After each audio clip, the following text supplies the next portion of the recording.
The Church of Prophet War, that's not a simple church. The case today has rested. TV47, what do you have to say about this?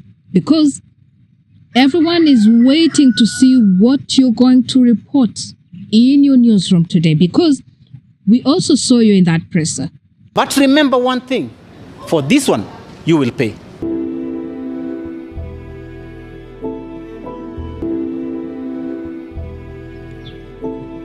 Good morning, good afternoon, good evening, wherever you're watching this from. My name is Beverly Vogotsa, and today we shall be focusing on what has taken place. What has just taken place, because it's not long time ago, in Nairobi, Kenya, at the Milimani Law Court. It is a case of the HIV/AIDS, the healing of HIV/AIDS in the Ministry of Repentance and Holiness. Whether it's true or it's not true, the case today has rested. Remember, if you've not subscribed, kindly subscribe, like the content, and also comment as well. By doing so, you're showing support for us. So, today at Milimani Law Court, led by senior counsels Danstan Omari and Cliff Umbeta, presented the case together with the case study, that is Millicent and also Peter Oyan. They later addressed the media outside the court, and everything was explained in black and white. And to be sincere, we need to worry, especially as a nation. We need to worry, especially as the Ministry of Health, the CS, because what was addressed, having someone also who's not even from the church addressing the CS, Honorable Adan Duale, addressing the media, the mainstream media that carried the propaganda, like TV47, addressing, calling out, even on NCCK. And if you can remember, NCCK, they distanced themselves from the church, they distanced themselves from the healing of the HIV/AIDS. They distanced themselves from the servant of God, Dr. David Edward War, meaning and also saying that the healings were fake. And if you could also remember, TV47 also said and also claimed that the healings were also fake. But today, the lawyers gave out, they've done a thorough research, gave out what the audience, what the nation needs to hear. And seeing lawyers doing the work of the journalists, it's one thing. Because they dug deep, did the research, the hospitals they visited, the people that they interacted with, the doctors in the Ministry of Repentance and Holiness, the numbers, they had numbers of which our mainstream media cannot provide all those details. And we're saying that as journalists, we're doing our work, we're doing the work too, we're informing people. Come on.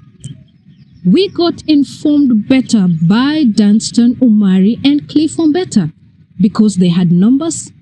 They could tell the audience when they were addressing, when they're having that presser, telling the audience the number of followers that are in that church, the number of doctors. You remember when the Ministry of Health claiming that they're going to revoke the doctors, the licenses of doctors who stood up to claim that those miracles were true. They dug deep to get to know more about these doctors. They interviewed them. The lawyers did, just to get to know how come you're here as a doctor, what made you here, what pushed you to be here. And doctors coming out saying that because of what I saw, that even in my field as a medic, I've never seen such a thing. Coming out, giving information about KEMRI with their findings, you know. And to our surprise, it's that KEMRI had the information. They knew that very well that the patient was HIV positive. The patient was recorded in their systems. But when they found out that the patient had tested negative, KEMRI said that the patient was never HIV positive. This is information that was dug deep by the lawyers, leaving the journalist like, what kind of media do we have? What kind of professionals do we have in this field? And so I'm asking you today, as you watch this, ask yourself questions, that this is not just a physical battle, it is also a spiritual one, so that it can close eyes of both the believers and also the non-believers.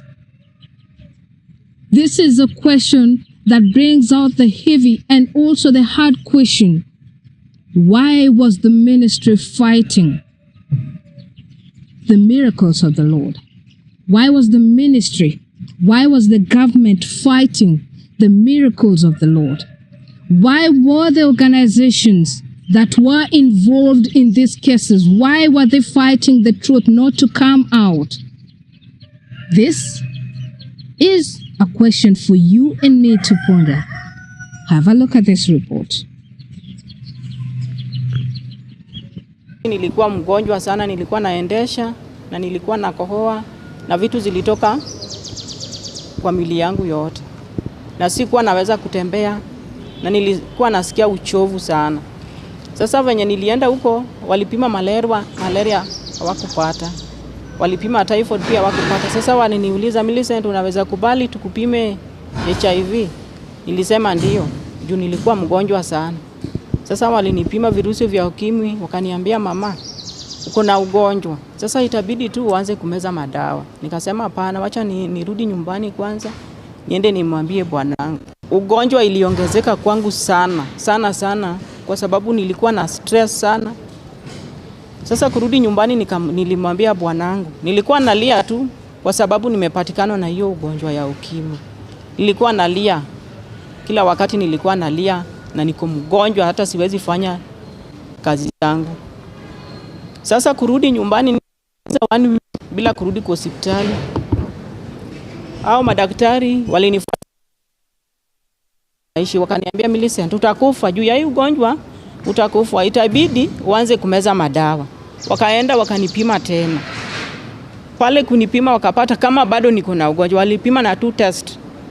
Moja ikatoka positive, ingine pia ikatoka positive. Wakaniambia, Millicent, uko mgonjwa, anza kumeza madawa ndio itakusaidia juu hali yako pia si mzuri. Nilisema sasa kuchukua hapa dawa karibu na mimi siwezi, juu hapa ni karibu na mali ninaishi. Afadhali naweza enda mali ingine niende nichukue dawa huko. Ndio walinituma niende Usigu. Nikatoka hapo tarehe 27 mwezi wa 9 2023 nikaenda Usigu. Usigu kufika pale nilieleza daktari vile hali yangu iko. Wakaniambia hatuwezi weka kwa madawa kama baada hatuja kupima, lazima tukupime tujue kama uko na ugonjwa ukweli. Uwezi toka na maneno mali pingine na ukuje nayo hapa. Sasa hao madaktari pia walinitest, lab technician alinitest na 2 kits. Moja ikatoka positive, akasema wacha tena turudie ingine. Akarudia ingine hiyo kama walirudia ilitoka tu positive. Na hiyo wakati tulikuwa na bwanangu hapo, bwanangu pia walipima wakapata kama yeye ako negative. Sasa hapo ndio siku yenye waliniweka kwa madawa. Mimi walikuwa wananipea dawa ya HIV AIDS na bwanangu walikuwa wanapea dawa ya kuzuia ugonjwa inaitwa PrEPs. Hiyo siku ndio nilianza kumeza dawa. Ilikuwa tarehe 27 mwezi wa 9 2023. Waliniweka kwa files. Alafu wakaanza kunipea madawa, wakanipea card. Kuna kadi ya yellow ya kuenda kuchukua madawa kila wakati nilikuwa naenda nayo, wanaandika tarehe hapo. Sasa hiyo siku ndio siku yenye nilianza kumeza madawa. Nilimeza madawa mpaka 2024. Sasa 2025 nilimeza madawa mpaka 2025. Na tulikuwa na mkutano Nakuru, mkutano ya manabii wakuu wa Jehova, walikuwa Nakuru Menengai 7. Sasa watu walikuwa wanatangaza hiyo mkutano kila wakati, walikuwa wanatangaza. Sasa mimi pia nilisema wacha kwa hii mkutano naweza pata uponyaji wangu. Wacha nifuatilie hii mkutano.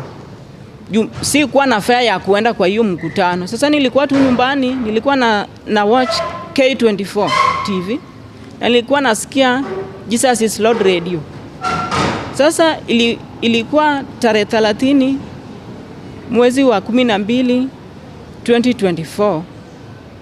Wakati manabii wakuu wa Jehova waliingia, nilichukua kadi yangu ya yellow yenye nilikuwa naendanga nayo kuchukua madawa, nikaweka kwa TV wakati alikuwa naomba akilani magonjwa yote chini ya jua. Ndio nilichukua hiyo kadi yangu nikaweka kwa TV K24. Wakati niliweka hiyo kadi kwa TV, nilisikia utembeleo wa Bwana, nilihisi moto, nikaanguka chini. Na nilikuwa natokewa na joto pia nilikuwa nayo. Hapo mali nilikuwa nimeanguka, juu nilikuwa namlilia Mungu anikumbuke, juu nilikuwa nasikia uchungu juu ya hii ugonjwa. Mimi ndio niko na hii ugonjwa kwa nyumba, bwana wangu hana ugonjwa, watoto wangu wako tu sawa wote. Hawana ugonjwa. Hata watoto wangu walikuwa wanalia. Juu hao ndio walikuwa wananipea madawa kila siku. Madaktari walisema, Millicent, sasa utabidi uambie watoto wako pia wajue hii hali yako, watakukumbusha hata ukiwa umesahau juu ya kumeza dawa, watakuambia. Sasa hao pia walijua hali yangu. Hao ndio walikuwa wananipea dawa ikifika saa 3 za usiku, wananiambia mama, hujameza dawa, meza madawa zako. Walikuwa wananikumbusha, hata bwanangu alikuwa ananikumbusha hata akiwa wapi, ananipigia simu, mama umeshameza dawa kweli? Sasa nilikuwa nahisi uchungu sana, juu mimi ndio nilikuwa na hii ugonjwa kwa nyumba yangu na watoto wote hawana ugonjwa. Bwanangu pia hakuwa na hii ugonjwa. Sasa ndio maana nilikuwa namlilia Mungu anisaidie, aniondolee hii ugonjwa, aniondolee. Sasa hiyo wakati ndio Mungu alinitembelea. Hapo ndio nilianza sasa tena, wacha nianze safari, nirudi kwa hospitali, niende nijipime nipate kama Mungu alinitembelea. Ndio nikaanza mwendo sasa. Ilikuwa mwezi wa 2 nikarudi Ulungo. Kufika pale walinipima, wakapata kama niko negative, sina ugonjwa. Nikarudi nikakaa nikasema tena wacha niende hospitali nyingine. Nikaenda Nyamonye Mission Hospital. Pale pia walinipima, wakapata kama sina ugonjwa. Wakasema, Millicent, wewe una ugonjwa, enda nyumbani ukae na watoto wako. Hiyo wakati tulikuwa na bwanangu, juu alikuwa na mimi kila wakati. Sasa nikaamua wacha tena niende Bondo District, niende nipime tena. Kufika pale pia nilipimwa, nikapata kama niko negative, sina ugonjwa. Sasa nikakuwa na ujasiri ya kurudi mali nilikuwa nachukua dawa. Nilirudi usiku mali nilikuwa nachukua dawa, nikaambia hao madaktari, sister, mimi sina ugonjwa. Na wakaniuliza, Millicent, unaweza juaje una? Nikamwambia nishapima, imepatikana sina hiyo ugonjwa tena. Wakakata, wakasema hapana, hatuwezi kubali. Juu kama uko positive, hata tukikupima saa hii inatoka tu positive, iwezi toka negative. Na nikamwambia nimeshapima lakini niko negative. Wakasema wacha hata sisi tukupime, alafu ndio tudhibitishe kama una huyo ugonjwa. Wakanipima. Kunipima ikarudi niko negative, sina ugonjwa. Waliogopa sana, wakastuka, wakasema Millicent hauna ugonjwa. Sasa kinyo tufanye, wacha tutoe viral load. Tuende tupime tuone kama hii viral load itarudi aje. Sasa hii viral load kama imerudi hauna ugonjwa, itabidi wachane na madawa. Tutakutoka kwa madawa, alafu tena upumzike after 3 months, tena tupime viral load. Walinipea madawa tu juu hiyo ilikuwa siku yangu ya kuchukua madawa, nikarudi nyumbani wakatoa viral load. Viral load ilirudi, wakanipigia simu, wakaniita hospitali, wakaniambia Millicent, viral load imerudi na imerudi 00. Nikawauliza sasa hii 00 inamaanisha nini? Hii 00 inamaanisha hauna ugonjwa. Sasa nikawaambia sasa nifanyaje? Wakaniambia wachana na madawa, ukae after 3 months. Hiyo 3 months ikiisha tuone kama hii viral load yako itakuwa aje, juu kama umewacha madawa na kama uko na ugonjwa, hii ugonjwa lazima ishoot. Sasa hapo hiyo ndio siku yenye walinitoa kwa madawa, ilikuwa tarehe 13 mwezi wa 5 2025. Walinitoa kwa madawa. Wakasema sasa enda ukae nyumbani, urudi hapa mwezi wa 9 tarehe 18 tena tukupime viral load. Hiyo siku ilifika nikarudi. Wakaenda wakanipima viral load, ilikuwa tarehe 18 mwezi wa 9 2025. Kupima viral load, result ilirudi sina ugonjwa. Wakaniambia tena kaa mpaka mwezi wa 1. Hapo tena tutakuita mwezi wa 12 tutarudi utoe viral load zako. Sasa hapo ndio nikasema kumbe Mungu alinikumbuka. Ile siku Mungu aliniguza, Mungu alinikumbuka. Kumbe sina hii ugonjwa. Nikarudi nikakaa nyumbani. Sasa hapo ndio nikasema hapana, siwezi nyamaza na hii maneno, na Mungu ndiye amenisaidia na Mungu ndiye amenikumbuka. Lazima niende kwa kanisa yangu nimwambie bishop wangu vile hali iko. Ndio nikaenda nikamwambia bishop wangu vile hali iko. Akaniuliza, Millicent, umeshapima una ugonjwa? Nikasema nimepima. Na umewacha madawa peke yako ama? Nikasema madaktari wangu ndio wamenitoa kwa madawa, sijawacha peke yangu. Na venye niliwacha madawa walipima wakapata kama viral yangu iko 00. Kumaanisha sina ugonjwa, waliniambia hivyo. Hiyo ugonjwa sina. Sasa hapo ndio nilienda nikamwambia bishop wangu, hata hao walianza kunipima kwenye kiwango cha juu, akasema hapana, hatuwezi nyamaza na hii maneno. Lazima tukupime kiwango ya juu. Ndio walianza kunipima. Sasa hii viral load venye ilirudi, niliitwa tena usiku, wakaniambia Millicent, hauna ugonjwa. Wakaniambia sasa enda usiku, enda Bondo, uende utoe damu, juu watu wa KEMRI wamesema uende huko utoe damu hata na huko. Nilienda Bondo nikatoa damu. Hiyo jibu hawakurudisha, walinyamazia. Tena nikarudi nikakaa kufuatilia jibu, wakasema watarudisha tena niende KEMRI nitoe damu nyingine. Sasa hiyo ni this year. Ilikuwa mwezi wa 4. Waliniita KEMRI, nikaenda huko tena nikatoa damu. Kutoa damu wakanyamazia tena result yangu. Kumbe result ilikuwa negative, sina ugonjwa. Sasa hapo ndio nilienda mali nilikuwa nachukua madawa, nikaambia hao watu nataka result yangu. Juu si lazima muniteseke hivi, na mlichukua damu yangu na mumenyamazia damu yangu. Munipe result. Wakampigia watu wa KEMRI, alafu wakarudisha result ya kwamba Millicent ako negative, ana ugonjwa yoyote. Sasa hivyo ndivyo Mungu wa manabii walinikumbuka, wakanitoa kwa uchungu yenye nilikuwa nayo. Nilikuwa na uchungu sana juu nilikuwa namlilia Mungu anikumbuke, kwa sababu ya kumeza dawa si kitu ya rahisi. Kila siku every month naendea madawa, haikuwa kitu rahisi kwangu. Nilikuwa namlilia Mungu kabisa anisaidie. Alafu manabii wakuu wa Jehova walikuwa wamesema hata ukigundua ya kwamba umeponywa, rudi kwa hospitali yako mahali unachukuanga madawa. Hao ndio wadhibitisha ya kwamba umeponywa. Ama ndio nilifanya hivyo, nilifuata hizo sharti, nikarudi mahali nilikuwa nachukua dawa. Hao ndio walidhibitisha ya kwamba huyu mama hana ugonjwa. Hao ndio walidhibitisha hivyo. Sasa nimeleta kilio yangu hapa leo juu watu wa KEMRI walirudisha results zangu, wakasema huyu mama hana ugonjwa.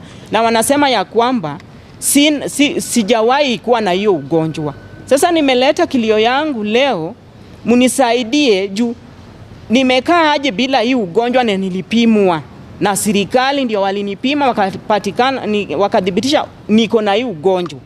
Sasa hiyo ndio nimeleta kilio yangu, munisaidie nipate haki yangu. Munisaidie sana nipate haki yangu. Hata mimi ni mama, niko na watoto wangu walikuwa na uchungu, walikuwa analia kila wakati. Hata bwanangu alikuwa na uchungu juu mimi nilikuwa na ugonjwa. Mbona saa hii wanasema ati sikuwa na ugonjwa? Na wao ndio walinipima wakapata niko na ugonjwa, wakaniweka kwa madawa. Mbona saa hii wanasema sina ugonjwa? Hao watu wa KEMRI ndio walikuwa wanapima viral yangu kila wakati, kila wasaa. Ndio walikuwa wanapima viral yangu. Kuenda kuuliza viral yangu, madaktari walikuwa wananiambia Millicent, unaendelea na madawa vizuri, ndio maana hii ugonjwa iwezi onekana kwako. Hii viral yako iko sawa juu unaendelea na madawa vizuri. Wakati nilianza kumeza hizi madawa nilikuwa tu sawa. Ugonjwa ile kuendesha iliisha. mwili yangu ilirudi tu sawa, nilikuwa tu sawa kabisa. Sasa venye walinipima wakapata kama sina hii ugonjwa, wakaniambia hizi dawa zinaweza nipea tena ugonjwa ingine, niwachane na hizo dawa sasa wanipime bila kama simezi dawa. Mbona saa hii wanasema ati si kuwa na ugonjwa? Hiyo ndio ombi yangu. Asante. Kwa majina yangu naitwa Peter Oyani. Nimetoka upande wa Nanyuki. Mimi nilikuwa naishi hivi. Na hiyo ugonjwa imeisha kwa mwaka 2. Ilikuwa 2012 na 2013. Nilienda nikapimwa. Daktari akanipima, akakuta niko naishi hivi. Na akanipatia madawa. Ilikuwa tarehe 3 mwezi wa 5 2012. Basi nikaendelea na hiyo madawa. Daktari, kwa maana daktari alisema kwamba, kaniambia usikose kukunywa dawa. Basi mimi nilifanya hivyo. Ikiisha tu naenda kuchukua dawa. Kwa hiyo afya yangu ilikuwa chini zaidi. Sababu hata ile kazi ni kama msituni na ninasukuma na baskeli. Sasa nilikuwa nimewezwa mpaka hata nilikuwa nasukuma baskeli peke yake inanishinda. Basi siku moja nilikuwa pale Lomruti. Nikatembea pale town Lomruti. Nikakutana na hii kanisa ya Nabii Owuor pale wakiwa wameweka open air, ile mkutano ya hadhara. Sasa pale kufika pale wakasema kwamba wako na mkutano mahali fulani, sijui ni wapi, sikujua ni wapi siku hiyo. Lakini Mungu anaponya ugonjwa wote chini ya jua. Wakasema viwete wanatembea, viziwi wanasikia, na hata ukimwi Mungu anakausha. Mimi nimeketi tu pale chini kando kidogo hapo kwa duka fulani hapo. Basi mimi wakati walimaliza nikaenda nikaokoka na nikapokea Yesu. Basi kabla hapo nikaendelea kuhudumu kwa hii toba na utakatifu hii ambaye anaongozwa na Nabii Owuor.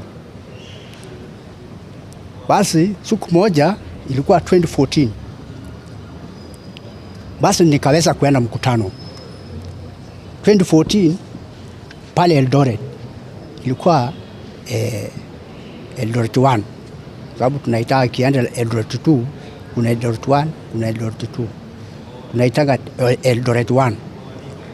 Sasa kufika pale tukaingia tukaomba, nabii Mungu akaingia. Wakati aliingia kalala, viwete kweli wanatembea. Mimi nilikuwa katikati ya watu pale na nilikuwa na hudumu kama security. Sasa mimi mchungaji wangu akaniambia, Peter Oyani, hauwezi chunga hapa leo, siwe ni security, enda pale kitchen mahali watoto wanapikiwa chakula, utaenda kuhudumu pale. Basi mimi nikafanya hivyo, nikaenda huko. Sasa wakati nabii Mungu alimaliza mkutano, alisema hivi, amelani ugonjwa wa ukimwi. Na akasema tena, amelani ugonjwa wa ukimwi, na sasa kila mmoja arudi kwa daktari wake tena, apimwe tena, angaliwe. Na akasema hivi, akasema Roho Mtakatifu itawatangulia. Basi sisi tukafika Firago. Sasa nikuelekea upande wa nyumbani Lomruti. Moja kwa moja paka nyumbani, mimi nikalala. Mimi kufika asubuhi nikaondoka moja kwa moja mpaka kanisani. Mimi nikaomba. Kutoka hapo nikaambia bishop wangu, alikuwa anaitwa Bishop Gideon, ndio tulikuwa naye huko Lomruti. Nikaambia mimi naenda hospitali. Akaniambia waenda. Basi mimi nikaenda pale hospitali na nikakuta daktari hule mwenye alinipima mara ya kwanza, mwenye ambaye alikuwa ananipatia hiyo file, hiyo karatasi, kuna kadi ya yellow. Kuna kadi ya yellow tulikuwa tunachukua nayo dawa, ndio hii.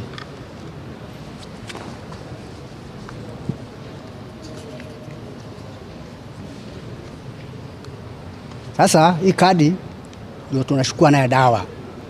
Bila hii kadi wewe sio mtu ambaye wewe sio wewe ni mgonjwa.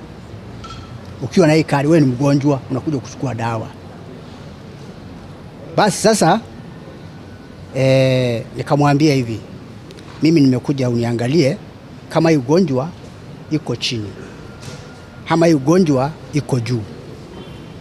Basi daktari yangu akachukua tu hapo, akachukua sindano na akachukua pamba na akachukua kila kitu yote akaleta hapo. Basi akaniambia hivi, ikitoka laini moja hauna ugonjwa, ikitoka laini mbili uko na ugonjwa. Nikaambia sawa. Wakati alitoa tu damu akaweka pale, ile ikatoka laini moja peke yake. Mgonjwa hii laini moja inasema aje? HIV negative.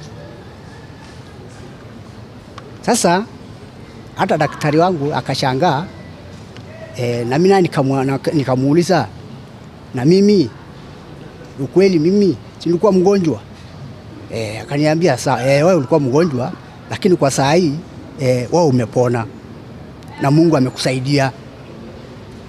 Basi yeye akatoka na mimi nikatoka. Mimi nikaenda moja kwa moja paka kwa bishop wangu, nikamueleza. Bishop yangu akachukua hatua, akasema twende kwa hospitali nyingine hapa, ilikuwa inaitwa Wilson. Tukapimwa, nikapimwa tena hapo HIV negative. Akasema hapana, twende mahali nyingine hapo Catholic Church kwa masista. Nikapimwa HIV negative. Akasema hapana, tutaenda Nyahururu. Kufika Nyahururu pale tulikuta daktari mwanaume. Basi bishop wangu ako na makaratasi ya kutoka Nyahururu, ako nazo. Akamwambia hii mtu alikuwa mgonjwa, alikuwa anakunywa dawa miaka 2, lakini saa hii ana ugonjwa. Kwa hivyo hata wewe mpime. Akachukua sindano na akachukua kila kitu akapima. Sasa ile ilitoka HIV negative, sina ugonjwa. Huyo daktari tena akachukua akasema hapana, niko na kipimo kingine hapa, sio kama ile, wacha nipime tena mara nyingine ya pili. Na kweli akarudia HIV negative. Tukatoka hapo tukaenda Nakuru, nikapimwa mara 2 hapo, ya private na hii ya serikali, yote 2 HIV negative. Sasa tukarudi nyumbani na bishop wangu pale Romruti. Dakika kidogo nikapigiwa simu, Pitoyane, tunaenda Kerisho. Kwenda Kerisho. Sasa hii Kerisho ukweli sijawahi enda na sijawahi pimwa hivyo. Sasa hii kipimo ilikuwa hali ya juu. Ilikuwa ni ile ambaye nilikuwa nashukio vidole zote damu, alafu inawekwa kwa karatasi. Naambia hiyo damu inaenda South Africa. Sasa tukaambia sisi turudi nyumbani, alafu ripoti watatuambia. Sasa wakati tulifika nyumbani, bishop wangu akatumia resort. Resort inasema HIV negative. Sasa mimi na bishop wangu nikaendelea kuhudumu Mungu wangu. Huyu Mungu wa nabii ukweli amenitoa mbali. Kwa sababu gani? Mimi nilikuwa kwa ile makanisa mengine, nilikuwa na ugonjwa ulikuwa unaniumisha, sijapata uponyaji. Lakini wakati nilikuja hapa kwa hii toba na utakatifu, kwa nabii Owuor, kwa hii kanisa yake, saa hii mnaniona nikiwa hivi, singekuwa. na ningekufa hata bila mtoto. Kwa hivyo wacha niwaambie, mimi Peter Oyan ningeendelea kuhudumu Mungu wangu wa nabii. Na siku moja nilikuwa naendelea, hata nilikuwa naambia sasa hata bishop wangu, mimi sitaki maneno ya wanawake tena. Lakini siku moja Mungu akakuja, nikafanya harusi. Kufanya harusi pale Nyahururu. Fanya harusi pale Nyahururu, tulikuwa na bishop Warongi, huyu hapa Nyeri.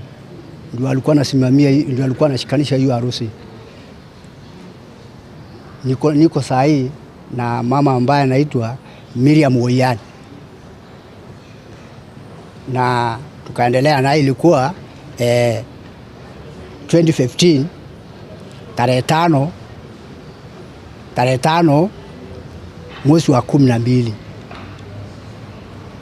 2015 tarehe 5 mwezi wa 12 ndio nilioa, nikafanya harusi pale Nyahururu. Kutoka hapo mtoto akasaliwa, anaitwa Blessing Neema Oyan. Ako saa grade 2. Mimi kwa hivyo shetani alikuwa ameniua bila mtoto, bila nini. Yaani kweli nilikula raha. Na hiyo raha karibu inikule. Isipokuwa ni huyu Mungu wa nabii, hakika singekuwa.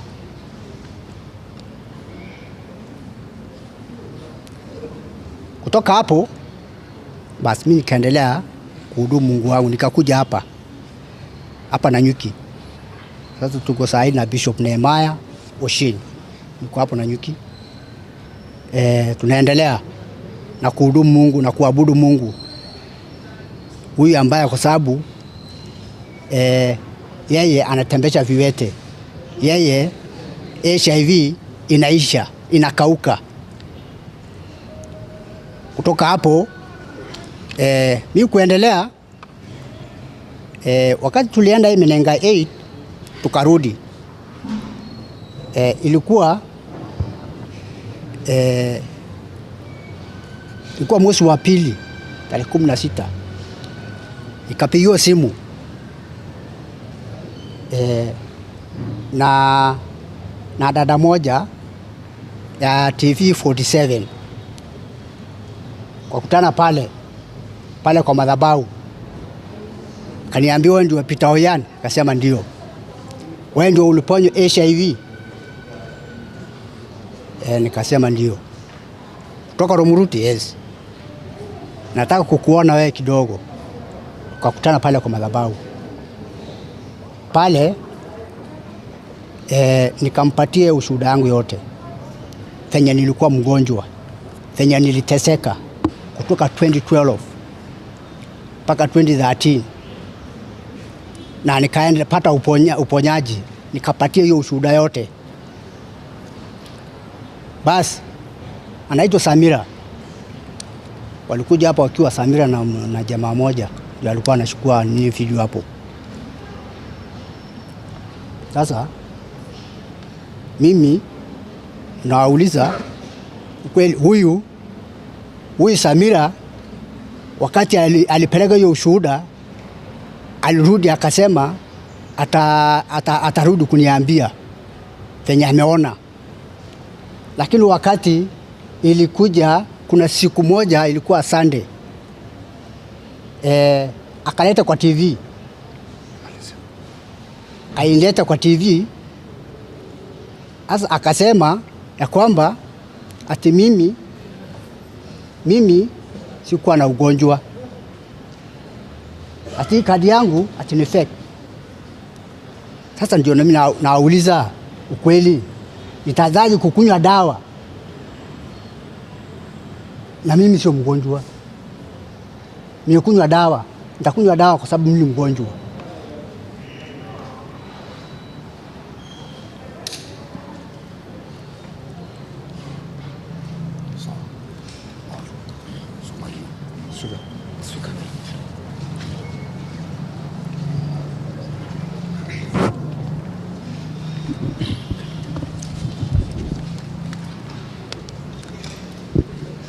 Ladies and gentlemen of the Fourth Estate, we are here on public interest issues, and the correlation of our client's story is likely to have affected members of the public at large, and so we have written a letter to the Ministry of Health, Cabinet Secretary Mr. Aden Duale, and the Director General of KEMRI. We have also copied the Ministry of Interior Cabinet Secretary, the AG, and the NASCOP, which stands for National AIDS and STI Control Program, and the CEC, Department of Health, in the County Government of Siaya. The reasons why we have written this letter is because there was, some time back, HIV and AIDS was a national disaster, and there was a lot of stigma associated with the disease. And there are set policies and guidelines as to how protocols are followed in the testing and the satisfaction that a patient is positive or negative. This goes all the way to the grassroots level and deep in the villages of the Republic of Kenya. And it applies to all Kenyans, and particularly to one of our clients, namely Millicent Awino, who presented herself at a facility having had a few symptoms of the said disease. She was subjected to testing, which testing confirmed without any iota of doubt that indeed our client was HIV positive. There is a system known as the Taifa Care, and there is what I will call the yellow card, which is a card that only HIV patients have. And once you have been established to have the disease in your body, you are entered into the system of that Taifa Care. You are also presented with a yellow card, which has a summary of all your details from the minute of diagnostic to the minute you're put under the ARV treatment, and you're subjected to tests just to confirm how your progress is doing. Now, this specific yellow card has 10 digits. And the 10 digits, the first ones being for the facility, the last specific digits are unique, the same way a national ID card is unique. Therefore, no one can have the same number, no two people can have the same number of this yellow card. So our matter of contention is through a letter that was written by KEMRI dated the 20th of April 2026, to the effect that after our client purports to have gone through her faith belief and got healing of the disease, she was tested and confirmed to not have the disease. She was tested and the results became negative. This brought a lot of public attention, and she was giving testimonies of how she is no longer suffering from the disease. Now, through the county government, they did a multi-agency investigation and subjected our clients to numerous tests over and above what has been subscribed in the policy.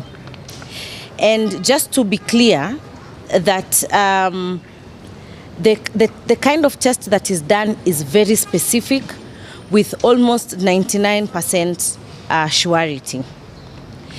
And under the supervision of NASCOP at KEMRI Kisumu, she was subjected to several tests.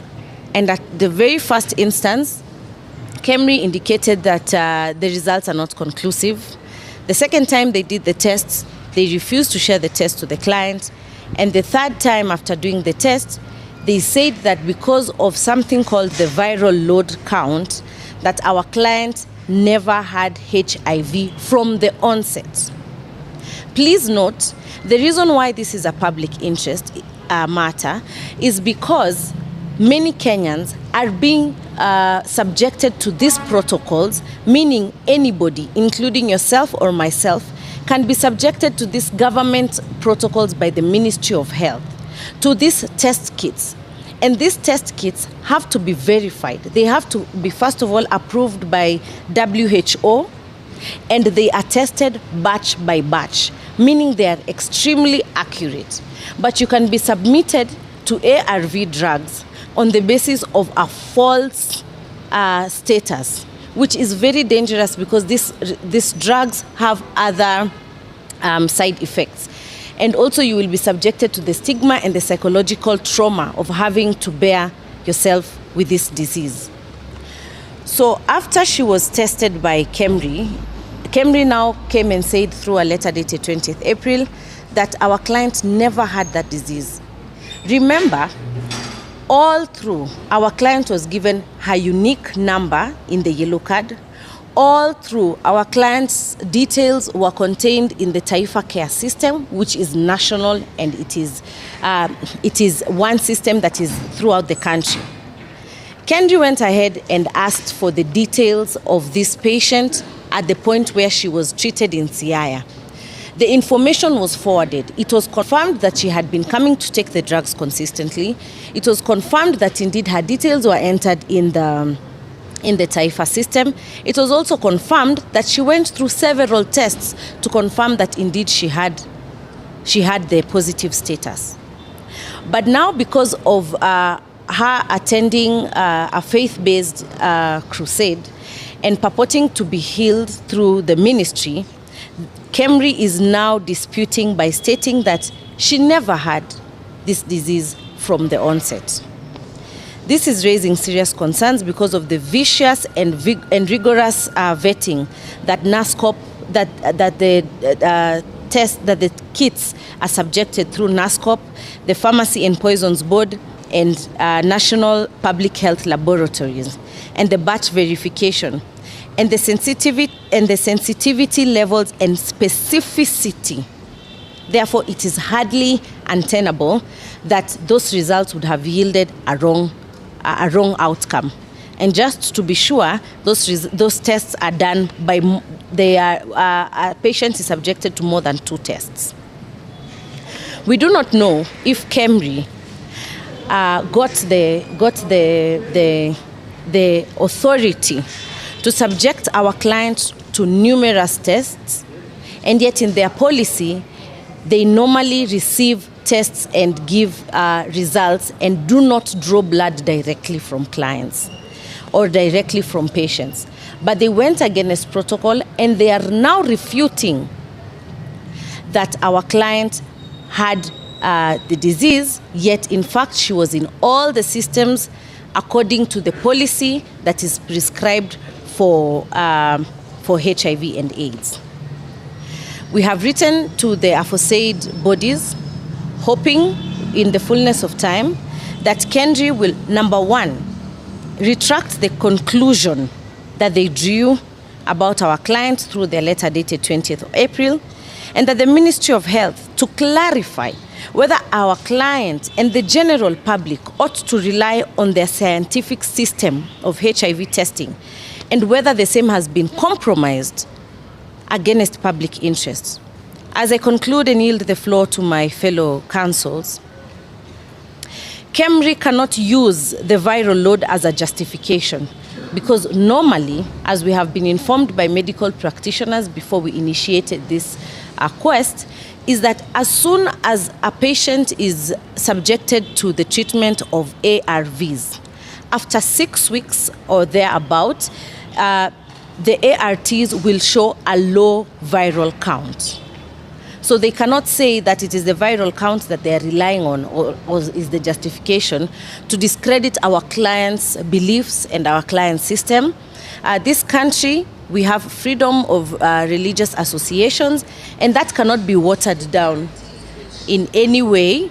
That cannot be watered down by any person purporting to want to sanctify or make well the systems that they have brought. So it is very important that this matter is addressed conclusively.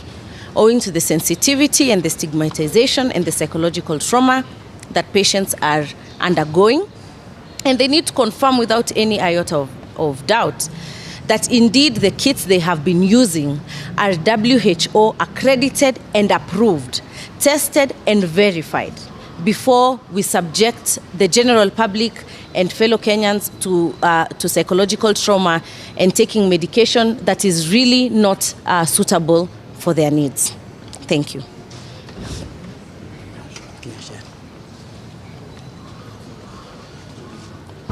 Now, we have all heard what our clients have gone through, and two things come into mind.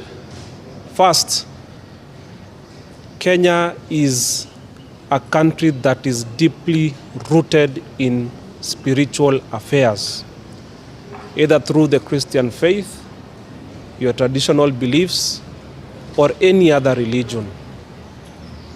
Now, what runs across through these faiths is the fact that they affirm that there are instances where there is divine miracles, divine healing, from whatever source of your belief is.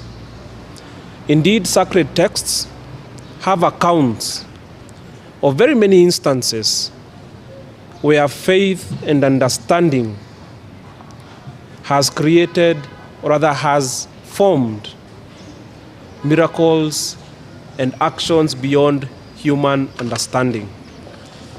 And our client belongs to that school of thought in the Christian aspect. Secondly, we are all students of history, and we can all recount that while we are discussing epistemology, one thing that is recognized as forming or founding beliefs in any system, especially in matters of personal transformation, is personal testimony.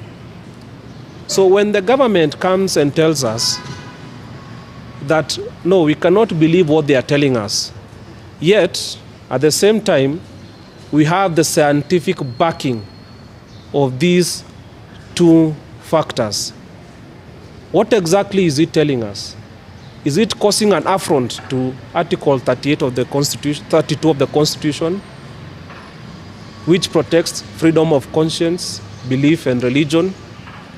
Or is it also telling us that the testing kits which they are providing to the members of the public are faulty?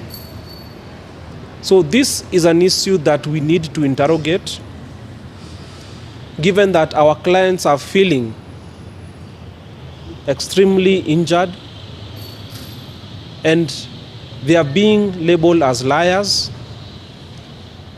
So where does the truth lie? That is the question that our address today seeks to answer. Thank you.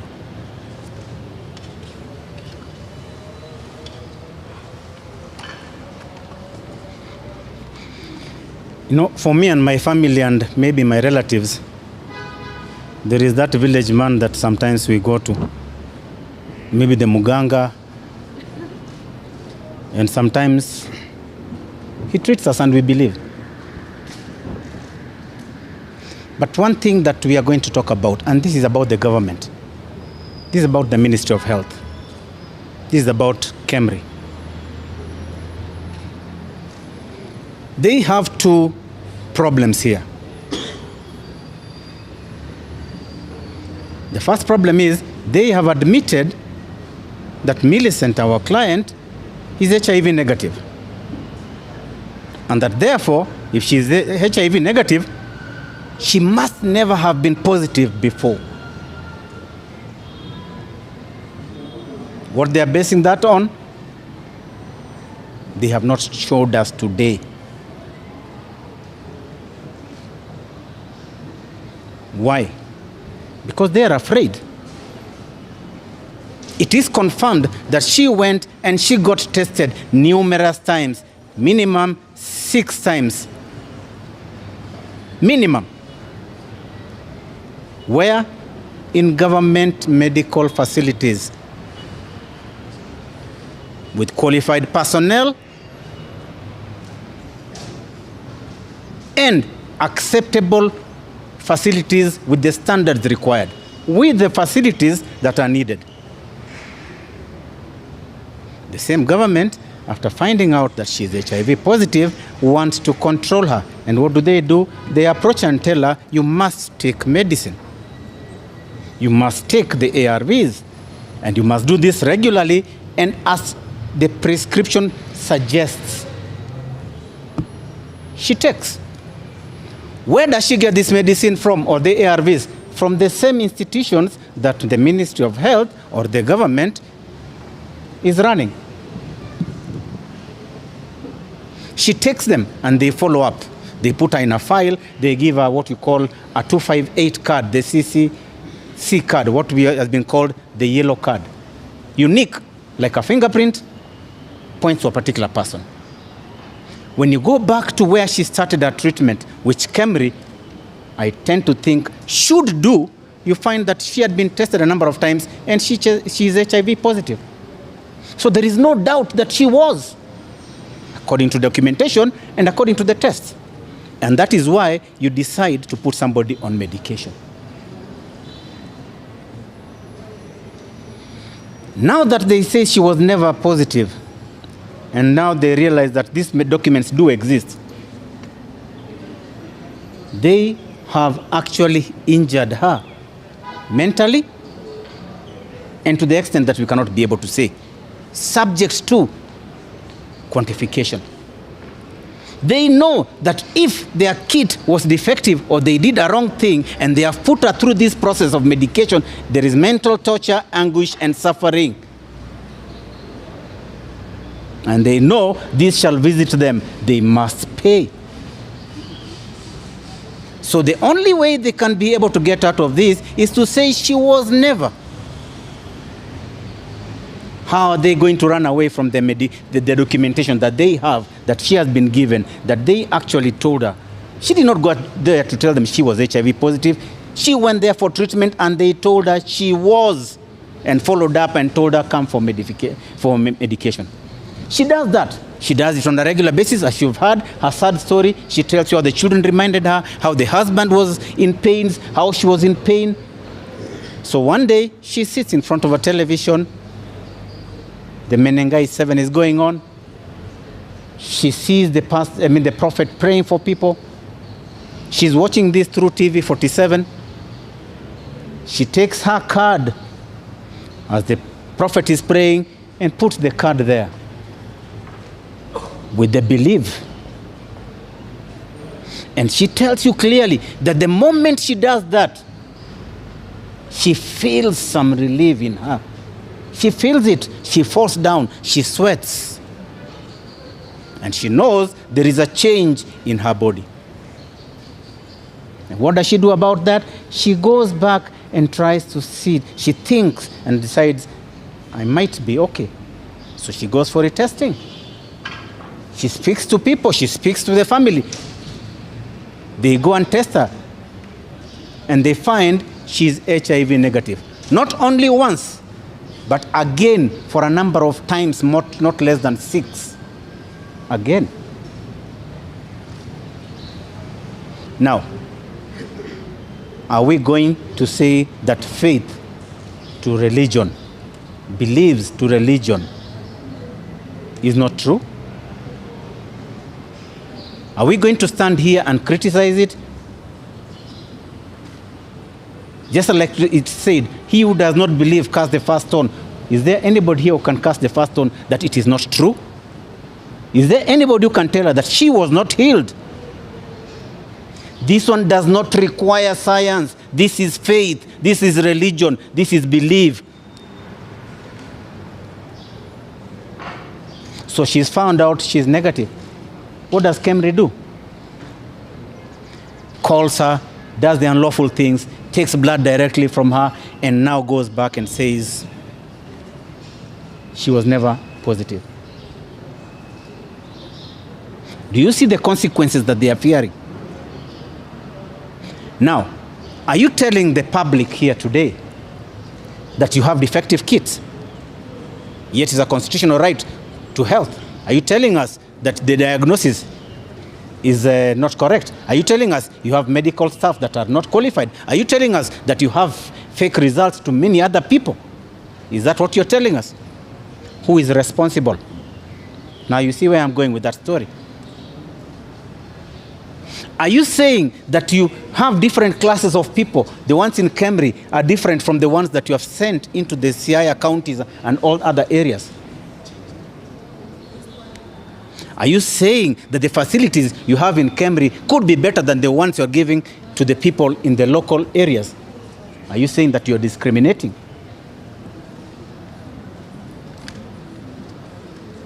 Are you saying that Millicent is a liar? Based on what? You, same government, tell her she's HIV, and you, the same government, are telling her she's HIV negative. And now you want to throw mud at her? You want to call a dog a bad name so that you can kick it? This is why sometimes when we say put people in the ministry who are competent, please do so. From the head, and you know what I mean, to the bottom, put people who are qualified. But also on the same level as you've heard from Peter and as you've heard from Millicent, we cannot rule out faith.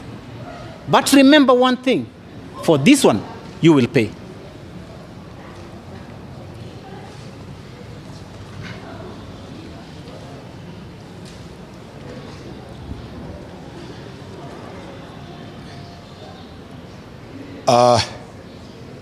Millicent was never a member of Prophet Owor's church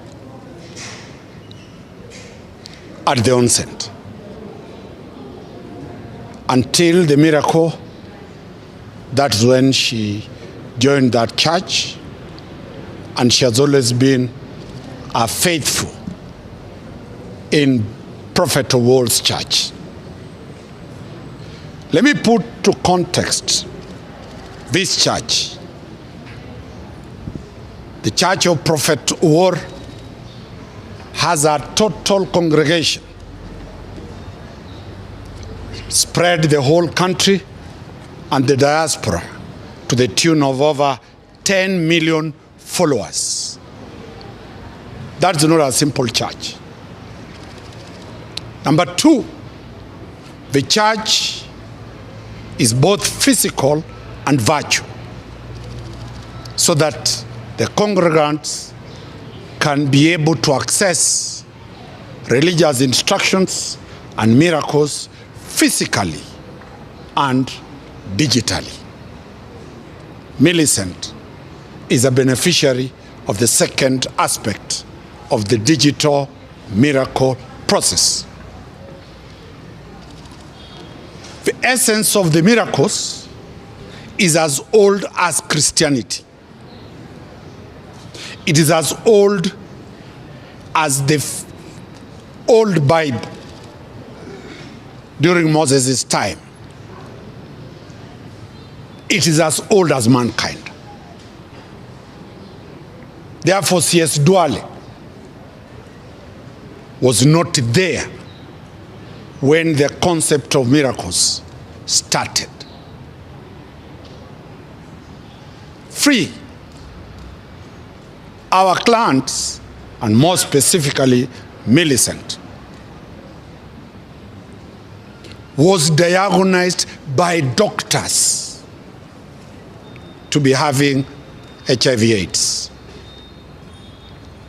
These are government doctors. We have had a chance to listen to them, the doctors.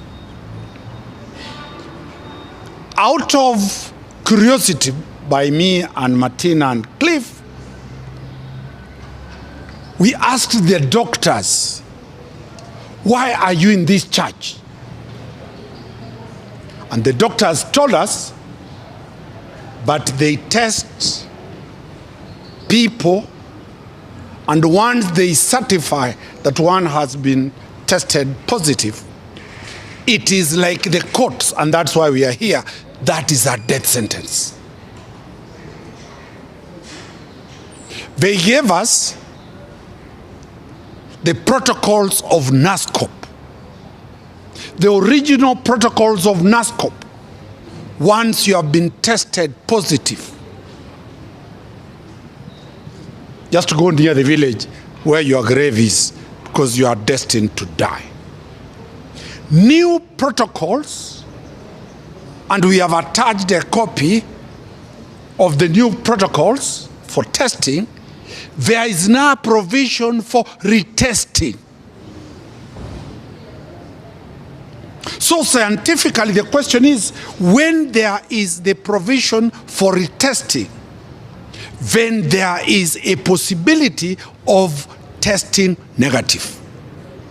So the theory that once tested positive, you can never reverse to negative, science has proved that you can reverse negative. And that is why the new protocols are saying retest. And that's what we are putting to Duale and his team at the ministry.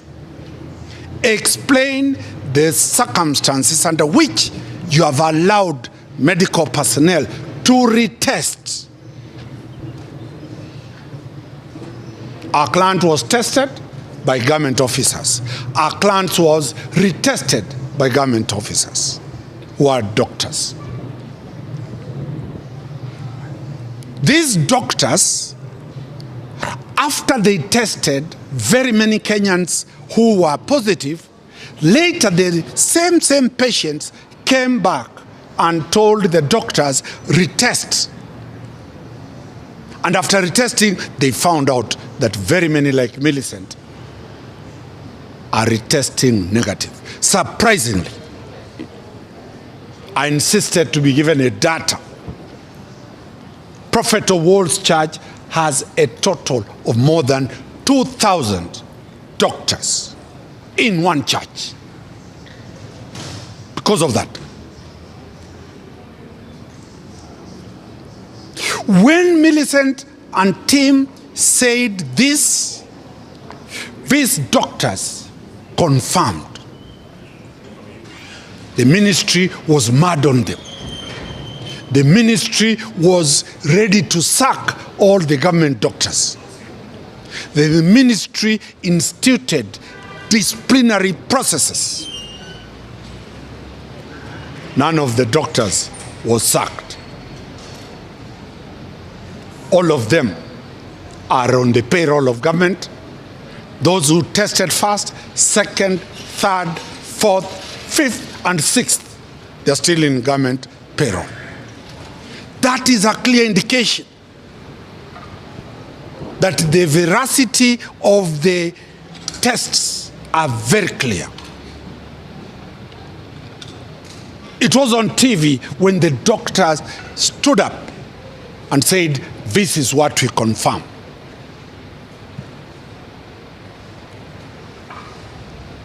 Aggrieved with what has happened, Millicent has already gone and filed a complaint at the DCI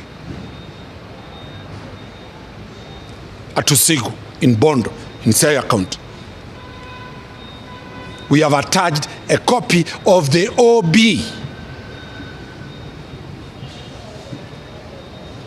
The DCI shall be moving to court through a miscellaneous to get the documents in custody of government. People, as Mr. Cleaver said it, all testing equipments and machinery are sourced after endorsement from the World Health Organization. Is the ministry and is the minister, is Duale telling Kenyans, testing kits in this country are being manufactured and sourced from River Road? That is the narrative. The minister is telling the Republic that we are alone with our own lives and God help us. The testing equipment is serious issue. The procurement process is watertight. When you look at what is happening with our clients, there is a clear conspiracy by the CS, the PS, the directors at Afya House, and all the government bureaucracy in the Ministry of Health to try to cover up a serious fiasco. I know they have their own share problems, but this is more serious than SHA.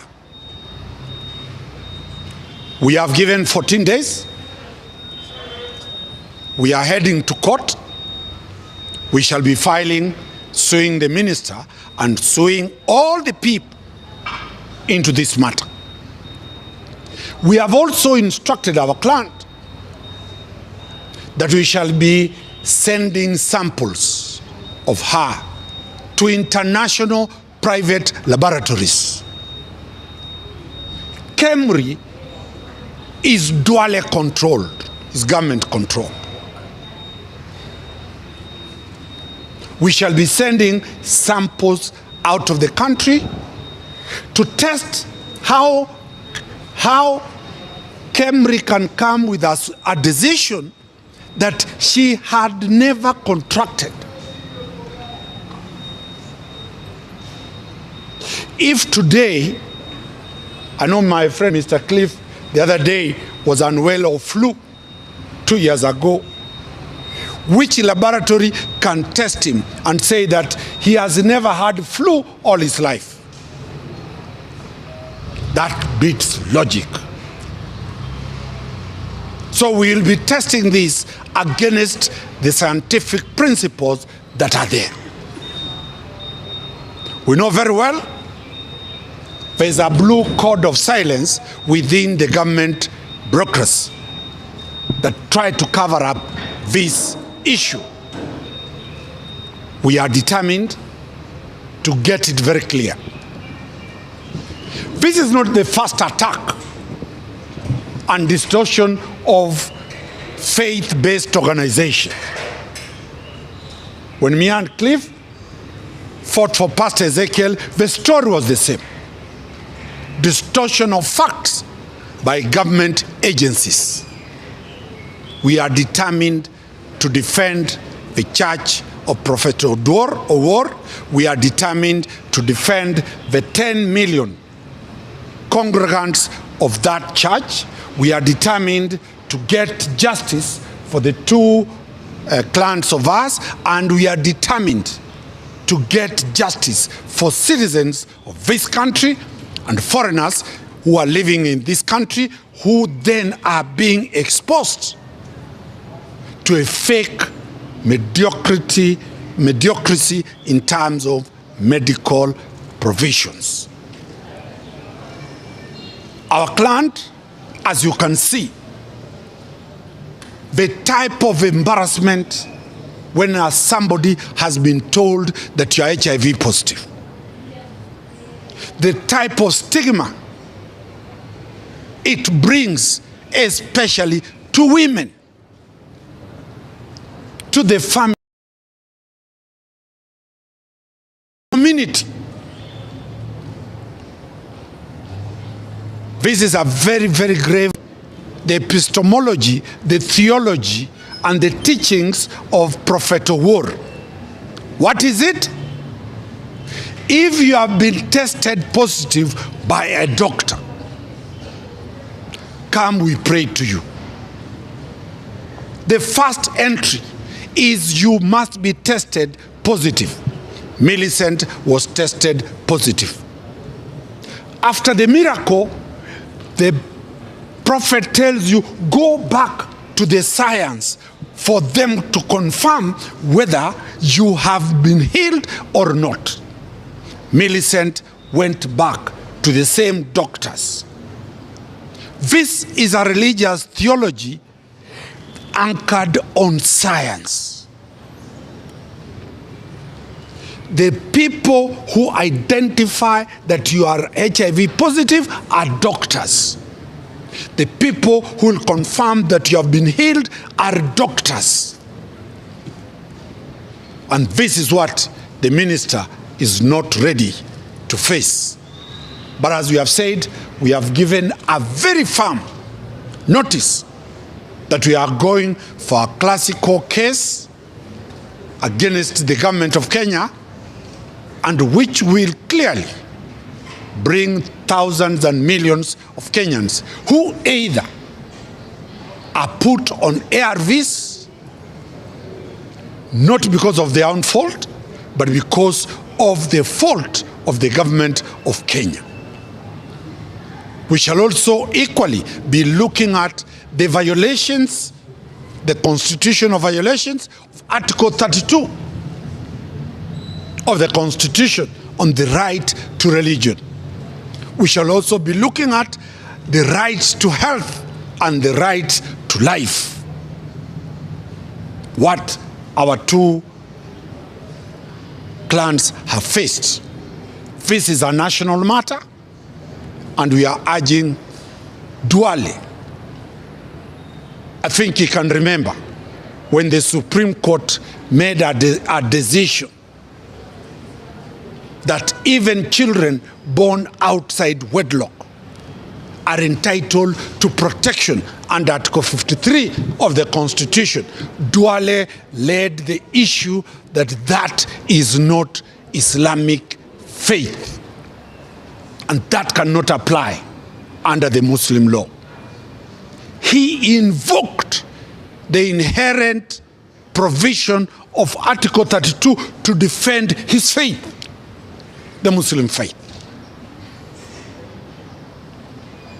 That time, Article 32 was very, very critical to the CS. Today, that article is what we are invoking, that the right to do miracles is protected under Article 32. If indeed these are masqueraders, have they been arrested and be charged? Have they been arrested for giving false information to a public officer, being doctors? None. They are walking free. They have walked to our chambers, and they are here addressing the public.